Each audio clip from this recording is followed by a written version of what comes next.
Hello. എടാ, നമ്മുടെ കാര്യം വീട്ടിലറിഞ്ഞ ആകെ സീനാ. ഇനി നീ ഈ നമ്പറിലേക്ക് വിളിക്കണ്ടോ? ശിഖ, നീ എന്തൊക്കെ പറയണേ?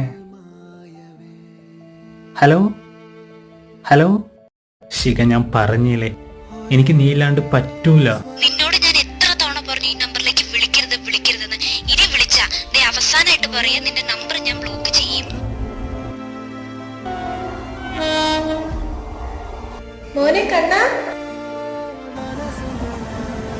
മോനെ ഇന്ന് രാത്രി കുറച്ച് നേരത്തെ വരുമോ? നീ രാത്രി ഒറ്റയ്ക്കിരിക്കാൻ പേടിയായതുകൊണ്ട് അമ്മയ്ക്ക്. പ്രണയം നഷ്ടമായേക്കാം. ആ നഷ്ടത്തിനുള്ള മറുപടി ഒരിക്കലും മരണമാവരുത്. ജനിപ്പിച്ച അച്ഛനമ്മയും കൂടപ്പിറപ്പുകളും നിനക്കായി കാത്തിരിപ്പുണ്ട്. അവർക്കായി നീ ജീവിക്കുക. നിന്റെ ജീവിതം ഇനിയുമുണ്ട് മുന്നോട്ട്. നിന്നെ തേടി ഇനിയും വസന്തങ്ങൾ വന്നു ചേരുക തന്നെ ചെയ്യും.